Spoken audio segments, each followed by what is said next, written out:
Vamos a ir a la palabra del Señor. Señor, te doy gracias porque tú estás en medio nuestro. Te doy gracias por el tiempo que tú nos das. Te doy gracias Señor, porque nos permites reunirnos. Señor, y también gracias porque tú usas quizás vasos frágiles para llevar tu gloria, tu divina palabra, Señor. Señor, limpia mis manos, limpia mi boca, Señor, que pueda ser un canal que pueda transmitir lo que tú tienes para tu pueblo hoy también. Gracias, Señor, por tu misericordia, gracias por tu amor. Se han abierto nuestros oídos espirituales en el precioso nombre de Jesús. Amén, amén y amén. La última semana de Jesús, antes de ser crucificado, nos dejó muchas enseñanzas prácticas y con ellas muy importantes también.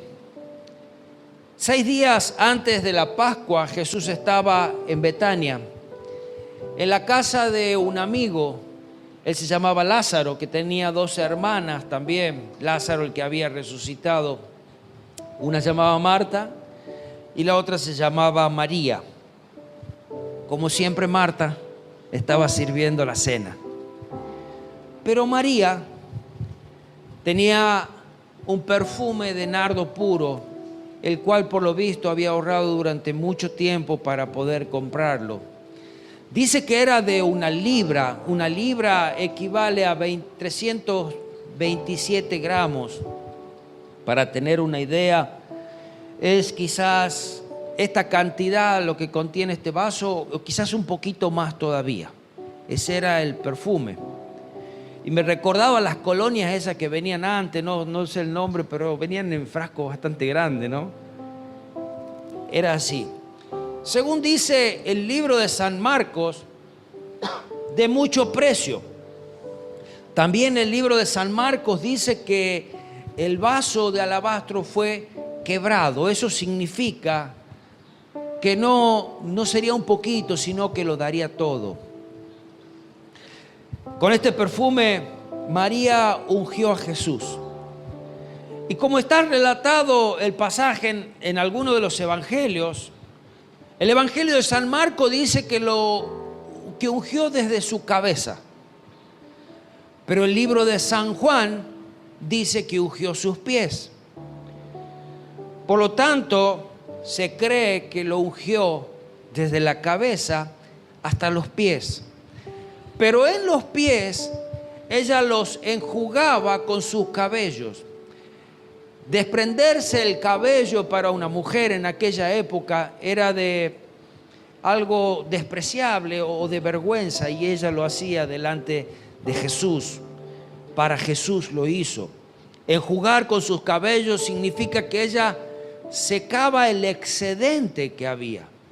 Pero algo más había sucedido allí en esa casa. Ese acto de adoración dice que llenó toda la casa de la fragancia del perfume. Un perfume que había sido reservado para la sepultura de Jesús, como lo dijo el mismo Jesús. Valuado en un alto precio, donde Judas decía que podría haber sido vendido por 300 denarios, quizás el sueldo aproximado de un año completo. Y eso dárselo a los pobres. Hablaba el avaro, como decía Juan, que era capaz aún de robarle hasta Jesús. Este Judas que no dudó en venderlo por tan solamente 30 monedas de plata, que después, arrepentido, las devolvió, pero ya no pudo volver atrás lo que había hecho. Como también lo dice el apóstol Juan, esto no porque cuidara de los pobres, sino porque era un ladrón, porque tenía la bolsa y sustraía de lo que echaban en ella. Después de esta noche, de esta cena, de este tiempo compartido con amigos, al día siguiente se levantaron para subir a Jerusalén. acompañado por una gran multitud que también de todas las ciudades subían a Jerusalén, más los que estaban allí, que habían visto a este Lázaro resucitado y todo lo que Jesús había hecho. Cuenta la historia en Mateo 21, cuando se acercaron a Jerusalén y vinieron a Betfagé, al monte de los olivos, Jesús envió 2 de sus discípulos, diciéndoles: id a la aldea que está enfrente de vosotros, y luego hallaréis una asna atada y un pollino con ella, desatadla y traédmelos. Y si alguien os dijere algo, decid: el Señor los necesita, y luego los enviará. Todo esto aconteció para que se cumpliese lo dicho por el profeta cuando dijo: decid a la hija de Sión, he aquí tu rey viene a ti, manso, sentado sobre un asna, sobre un pollino, hijo de animal de carga. Y los discípulos fueron e hicieron como Jesús les mandó, y trajeron el asna y el pollino, y pusieron sobre ellos sus mantos, y él se sentó encima. La multitud, que era muy numerosa, tendía sus mantos en el camino, y otros cortaban ramas de los árboles y las tendían en el camino. Y la gente que iba delante y la que iba detrás aclamaba diciendo: Hosana al Hijo de David, bendito el que viene en el nombre del Señor, Hosana en las alturas. Cuando entró en Jerusalén, toda la ciudad se conmovió diciendo: ¿quién es este? Y la gente decía: este es Jesús, el profeta de Nazaret de Galilea. Aquel Jesús que estaba quizás entrando en su última semana de vida en la tierra, luego resucitar y estar un tiempo más, mandó a sus discípulos a traer este asno, este pollino, junto con su madre. Y podemos ver que dentro de las enseñanzas que nos deja esto, que los mandatos de Dios no pueden ser discutidos, sino que deben ser obedecidos. Quienes lo obedecen no serán frustrados ni avergonzados. Jesús le decía: y si alguien nos dijere algo, ustedes díganle: el Señor los necesita, después se los devuelve. Pero como Jesús conoce los corazones, sabía que el dueño no se lo iba a negar prestarlos. Como tampoco hace algo sin el consentimiento del dueño, porque Él es justo. En aquella época en Palestina, los asnos se utilizaban para cabalgar y para llevar cargas, mientras que los caballos eran usados y reservados para los nobles, para los reyes y para los guerreros. Jesús, a diferencia de todos estos, entró sobre un asno, no solo para demostrar su humildad y su humillación, sino porque venía en son de paz y no venía en son de guerra. Fue allí cuando también dijo: un rey montado sobre un pollino, un animal de carga. Quizás fue la única o la última vez que vimos a Jesús montado yendo hacia el triunfo. Triunfo que nos daría al sufrir y morir. Todas las demás veces los hemos visto a Jesús recorriendo los caminos y las ciudades y las aldeas caminando, ensuciándose los pies y sus cuerpos por las calles y caminos polvorientos y barrosos. ¿Cuántas veces? ¿Cuántas veces nos creemos útiles? Decimos: sin nosotros Dios no puede hacer nada. Pero cuán equivocados estamos. Y cuando podemos recordar las palabras del apóstol Pablo en 1 Corintios capítulo 1, 25, podemos entender que porque lo insensato de Dios es más sabio que los hombres y lo débil del Dios es más fuerte que los hombres. Dios usa lo sencillo, Dios usa lo humilde, Dios no usa lo altivo. Pero cualquier cosa en las manos del Señor, en el lugar correcto, son útiles. Y en esta ocasión solo tuvo necesidad o pudo utilizar un asno. Quizás un asno que nunca antes alguien había montado. Un asno que nunca antes había llevado carga. Que hasta quizás necesitó que su madre vaya adelante para poder seguirla. Porque fue el más pequeño quien cargó a Jesús. Quizás Jesús nunca obtuvo cosas. Jesús nunca perdió tiempo en las cosas de este mundo. Y podemos ver que desde su cuna hasta su tumba vivió de prestado. Entró en este lugar, en esa ciudad de Jerusalén, un animal de carga, un pollino. Y esto nos enseña que Jesús no vino para hacer guerra, sino que vino para servir. Vino para servir, vino para llevar nuestras cargas. Mostró que la grandeza no estaba en los títulos que el mundo podía dar. La grandeza no estaba en los nombres que hoy ponen, sino que la grandeza estaba en el servicio. Como lo hizo en los próximos días con sus discípulos, y eso les enseñó, tomando esa palangana, lavó los pies de sus discípulos y los secaba con una toalla. Y les dijo que el más grande en el reino de los cielos es como el que sirve. Jesús no quería entrar atropellando, quería entrar despacio. Jesús quería entrar al paso de la gente, no para recibir más aplausos, sino para atender al pobre, al débil, al tímido, al humilde, y sin atropellar a nadie. Los discípulos echaron sus mantos sobre este animal, sobre el asno. ¿Sabe?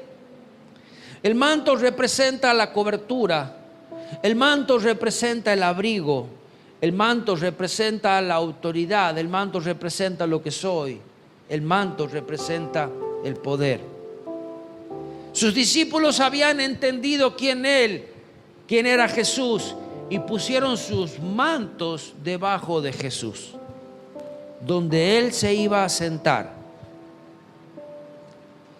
Los discípulos equiparon a Jesús con lo mejor que ellos tenían. ¿Cuántas veces hemos dicho: Señor, todo lo tuyo, todo lo mío es tuyo? Hoy el mundo dice: Señor, todo lo tuyo debe ser mío. La forma correcta es: Señor, lo mío es tuyo. Esto nos enseñan los discípulos. Y cuán equivocado estamos pensando que nuestra cobertura tiene valor estando en nuestras manos, cuando realmente el valor está debajo de Jesús. No nuestros mantos sobre nuestros hombros, sino nuestros mantos delante de Jesús. Al final, Cristo fue desnudado por nosotros para que nosotros pudiéramos vestir nuestra vergüenza. También la gente, como dice la Escritura, como había nombrado mi hermano, dice que extendían sus mantos por el camino. Y los que aceptan a Cristo como Rey en sus vidas, también tienen la posibilidad de rendirse por completo ante Él y ser humildes delante de Él. Dice que otros cortaban ramas de los árboles y las extendían para que Él pasase por el camino.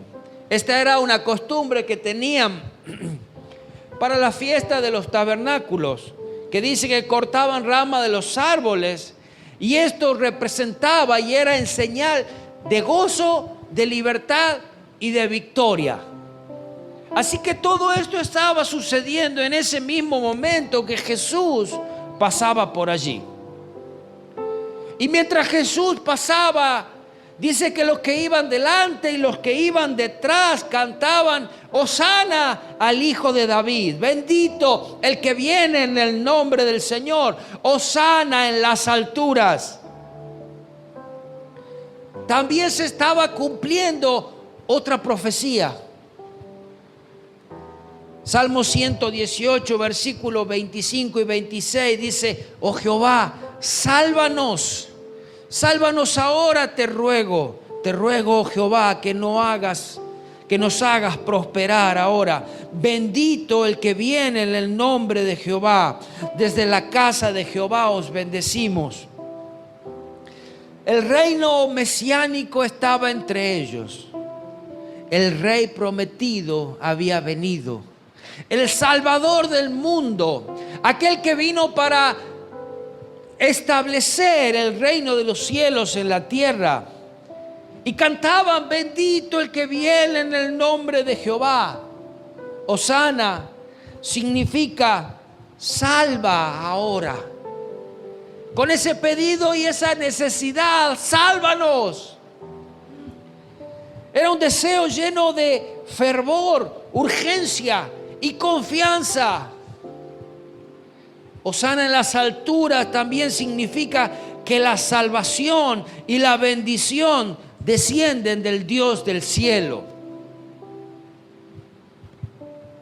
Esto era la alabanza que dice que de la boca de los niños y de todos estos que le seguían cantaban, pero había de aquellos que decían: ¿quién es este? ¿Quién lo invitó? Decimos ahora: ¿quién lo auspicia?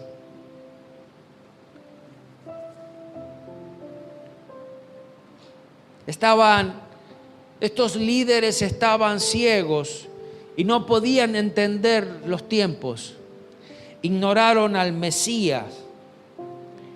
A los fariseos les molestaban las alabanzas del pueblo hacia el Dios hecho hombre.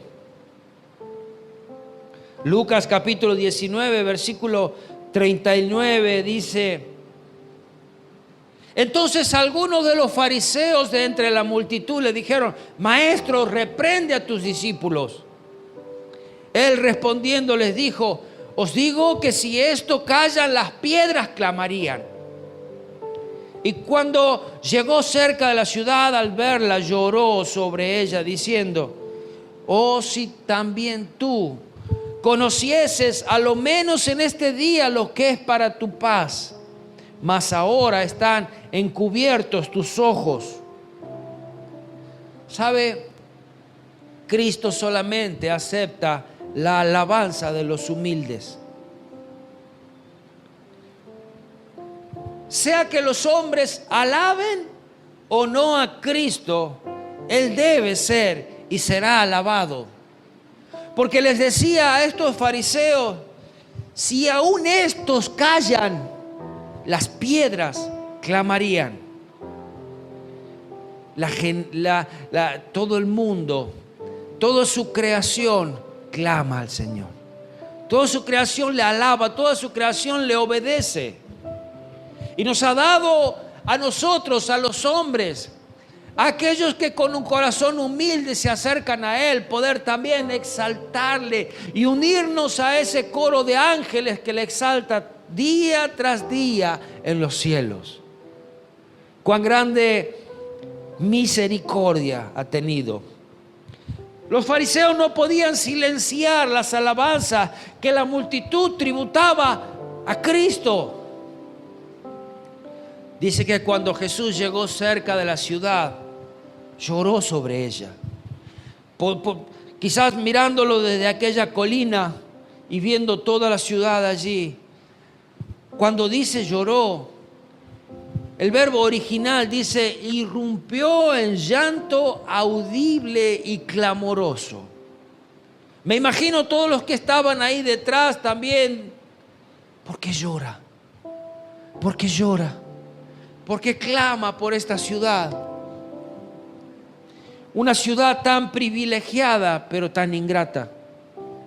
Una ciudad que ha visto pasar a todos los profetas, pero una ciudad que no pudo aprovechar el día de la visitación de Dios. No conoció el tiempo de su visitación. ¿Sabes? Muchas veces Jesús pasa una sola vez por nuestras puertas. Muchas veces, por su misericordia, lo hizo incansables veces. Y si es una sola vez, Dios quiera y el Espíritu Santo nos hable. Y cuando escuchemos esa voz llamándonos, podamos abrir la puerta de nuestro corazón y dejarlo entrar. Que no seamos como esta ciudad Jerusalén dura. Dice que matas a los profetas, que apedreas a los que te son enviados. Y decir, Jesús, entra. Mateo 23, 37, Jerusalén, Jerusalén, Jerusalén, que matas a los profetas y apedreas a los que te son enviados. ¿Cuántas veces quise juntar a tus hijos como las gallinas junta a sus polluelos debajo de tus alas, debajo de sus alas? Y aquí está la parte más triste, las últimas palabras. Y no quisiste. Y no quisiste. No era que había algo que les impedía, no era que la palabra no había llegado, no era que no tuvieron oportunidad. Dijo, no quisiste. No tengo tiempo. No me gusta como sos vos, porque pensaban que el Mesías vendría con todo el poder para arrasar sobre el imperio que reinaba en ese momento y establecer un reino terrenal, cuando no entendieron que el reino que él venía a traer era un reino celestial, fundado sobre la humildad, fundado sobre el servicio, estableciendo el rey sobre corazones humildes, no sobre corazones altivos. Jerusalén rechazaba a Cristo y al evangelio que Cristo ofrecía. ¿Cuántas veces quise juntar a tus hijos como la gallina junta a sus polluelos debajo de sus alas y no quisiste? Otra escritura dice, a los suyos vino y los suyos no le recibieron. Jerusalén, estoy afuera. Jerusalén, estoy afuera. No sos vos. No sos vos el que estamos esperando. Esperamos a otro. Estaban allí fariseos, sacerdotes, escribas y líderes religiosos que no quisieron conocer el corazón de Jesús. Porque dice, a los suyos vino y los suyos no le recibieron. Él era el que esperaban, él era el Mesías que aún esperan. El Mesías que todavía esperan que llegue. Jesús que recibía a los humildes que se acercaban a él. Jesús que sanaba a los enfermos, que abrazaba al necesitado. Jesús que se movía entre los pobres y pecadores para atraerlos a su reino. Jesús que decía, venid a mí todos los que estáis cargados y trabajados, yo los haré descansar. Jesús que decía, todo el que a mí viene no lo echo fuera. Este era ese Jesús que estaba allí sentado sobre ese pollino, llorando sobre esa ciudad. Y que nunca seamos un impedimento para alguien que se acerque a Jesús. Que nunca pongamos una marca en alguno. Que nunca digamos, este es su pasado. Que no veamos cuál es su descendencia, ni su color, ni su apellido. Fariseos, que alejan de Jesús a los necesitados. Que siempre podamos no ser como los fariseos, sino como Jesús, que abrazaba, como lo haría Jesús.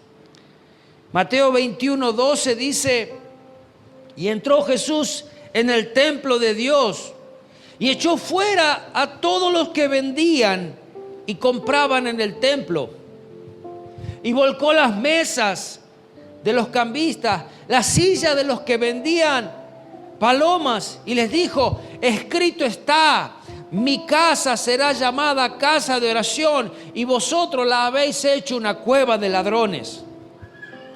Vinieron a él en el templo ciegos y cojos y los sanó. Pero los principales sacerdotes y escribas, viendo las maravillas que hacía, y a los muchachos aclamando en el templo, diciendo: Hosana al hijo de David, se indignaron y le dijeron: ¿oyes lo que esto dice? Jesús le dijo: sí, nunca leíste: de la boca de los niños y de los que maman perfeccionaste la alabanza. Y dejándolos, salió afuera y volvió a Betania y pasó allí. Qué triste que esta ciudad que esperaba al Mesías fue la ciudad que lo rechazó. Fue el pueblo que dijo: ven, y cuando vino le dijimos: no sos vos, esperamos a otro. Aún Jesús impuso la autoridad sobre el templo, la casa de Dios, el lugar de oración, el lugar de sacrificio. Pero Jesús no podía estar en un lugar blasfemo e impuro. Ya había limpiado en otra ocasión. Estaban allí los cambistas y los que vendían animales en el patio, en el atrio. El atrio era el lugar donde los gentiles venían a adorar, porque ellos no tenían derecho a entrar en el templo. Y ese lugar estaba ocupado por estos mercaderes y no permitían que se acercase a Dios aquel necesitado. Siempre vamos a ver que lo que Jesús quiere hacer es purificar el templo. Como lo dije, ya lo había hecho 2 veces. Al comienzo de su ministerio lo hizo también. Y aquí podemos aprender algo: que Jesús nos va a recibir tal cual estamos, tal cual venimos a Él.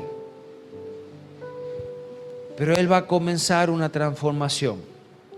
Va a quitar lo impuro, va a sacar lo que no es suyo, va a renovar y va a hacer de aquel lugar, que era un lugar que no era apto para la alabanza, sea apto para la adoración. Va a hacer de aquellos que, destruidos por el mundo, lejos de la presencia del Señor, puedan conocer a ese rey que cambia, ese rey que transforma, ese rey que limpia, ese rey que perdona, ese rey que borra el pasado, ese rey que tira todas nuestras ansiedades, ese rey que tira nuestros pecados al fondo del mar, como dice la Escritura. Leía una frase el otro día: si Cristo lo ha tirado en el fondo del mar, ¿con qué necesidad vas a buscarlo? Tantas veces pensamos que eso de lo cual nos libró el Señor era bueno. Si te libró era porque no servía. Él quiere hacer algo nuevo. Él quiere hacerte una nueva criatura. Él quiere levantar tu vida. Él quiere formar la imagen de Cristo en cada uno de nosotros. Y así como purificaba este templo y decía, mi casa será llamada casa de oración, nuestro templo debe ser purificado y sea una casa de oración para Él. Porque dice que somos templo del Espíritu Santo. Mercaderes y cambistas, dice que tenían sus puestos allí en el atrio del templo.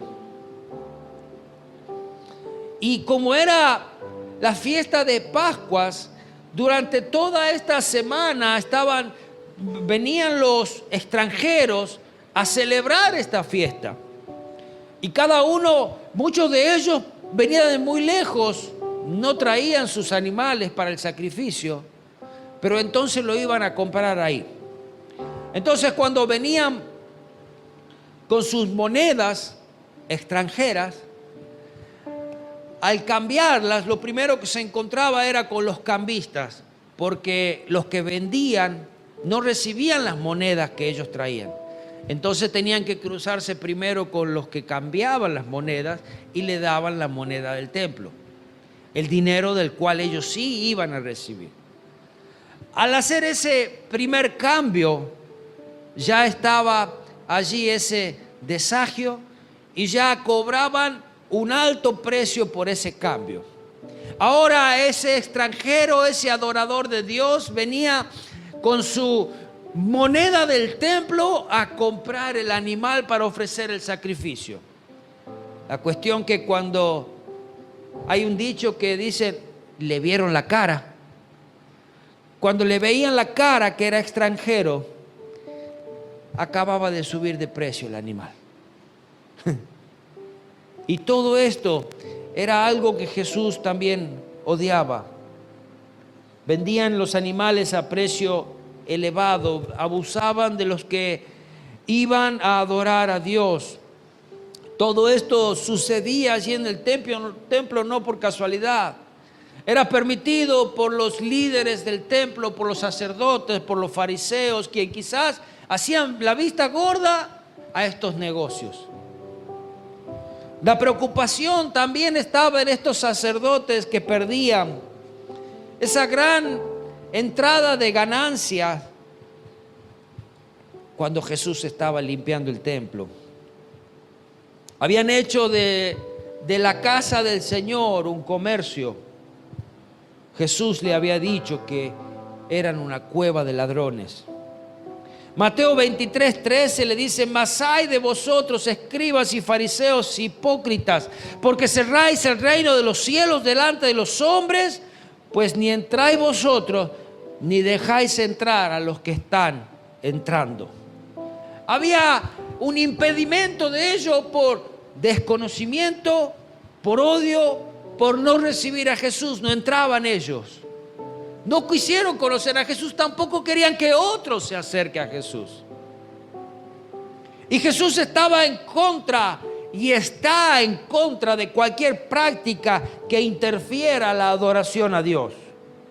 Volcó la mesa de los cambistas, dice, no se llevó el dinero, lo dejó allí tirado al lugar donde pertenece, la tierra, porque su reino es celestial. Mi casa será llamada casa de oración para todos los tiempos. Era una casa de sacrificio ante todo y casa de oración.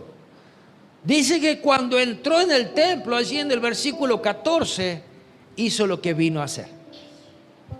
Sanó a los ciegos y los cojos que se acercaban a Él. Cada vez que tú te acercas al Señor, el Señor va a obrar en tu corazón. Cada vez que te acercas con una necesidad, cada vez que te acercas en humildad, cada vez que te rindes a Él, Él va a ir haciendo la obra de la cual vino a hacer. Como lo decía allí en Lucas capítulo 4 versículo 18, hablando aún en el templo, dice, el Espíritu del Señor está sobre mí, por cuanto me ha ungido para dar buenas nuevas a los pobres, me ha enviado a sanar a quebrantados de corazón, a pregonar libertad a los cautivos, vista a los ciegos y a poner libertad de los oprimidos. Eso era la obra que Jesús había venido a hacer. Esa es la obra que Jesús hoy hace en nuestras vidas. Esa es la obra que Jesús hace cada vez que nos acercamos a Él. Cada vez que le decimos te necesito. Cada vez que levantamos nuestras manos y nos rendimos a Él y le decimos sin ti no soy nada. No puedo solo. ¿Sabe? Sucedía algo. Cuando Cristo más era exaltado, más se levantaban sus enemigos. ¿Cómo podría callarlo?, decía Jesús. ¿Cómo podría callarlo? Porque si yo los callo, las piedras clamarían. La alabanza era perfeccionada en la boca de los niños, dice la Escritura. ¿Y quiénes son niños? ¿Quiénes son como niños? ¿Cómo son los niños? Hay mucho por aprender de los niños. Los niños son sinceros. Los niños son obedientes. Los niños son sencillos. Ellos son transparentes. Y Cristo le agrada la alabanza de los corazones humildes. Como también dice, recibe al humilde, pero al altivo mira de lejos. Y se complace en ello. Dios es especialmente honrado por medio de instrumentos débiles. No busca a veces la perfección. Busca la sencillez. Busca a quien realmente le ama. Busca a aquel que lo hace de corazón. Dice, porque el poder de Dios se perfecciona en la debilidad, 2 Corintios 12:9. Así que cuando soy débil, dice la Escritura, entonces soy fuerte. Cuando mi yo se va debilitando es cuando yo soy fuerte delante de Dios. Y cuando mi yo se enaltece es cuando soy débil delante de Dios y estoy lejos de su presencia. Porque Jesús era humilde.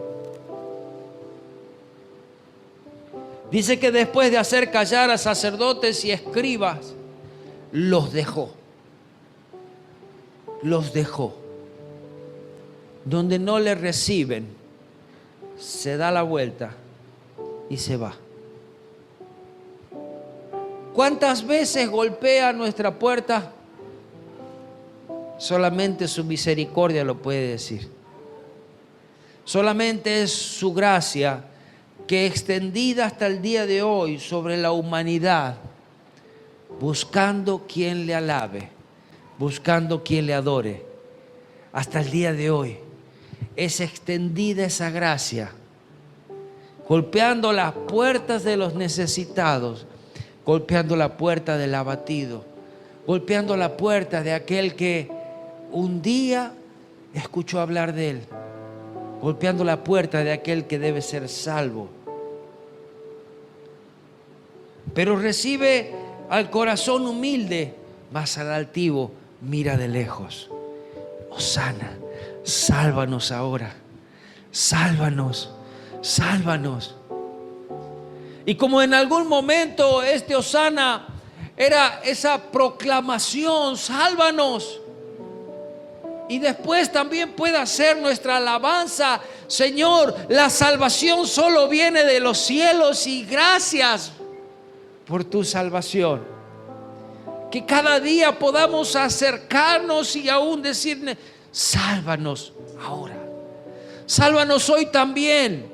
Hoy también te necesito, sin ti hoy no soy nada. Y entra en mi ciudad, entra en mi vida, entra en mi corazón. Que no lo rechace así como lo hizo Jerusalén. Que no te rechace así como lo hicieron aquellos que supuestamente te conocían. Jerusalén, Jerusalén, que matas a los profetas y apedreas a los que te son enviados. Que sea yo como esa multitud que caminaba delante y detrás de Jesús diciendo, sana, Bendito el Rey que viene en el nombre del Señor. Hosana, hosana, hosana, hosana. ¿Quieres ponerte de pie? Y vamos a darle gracias al Señor.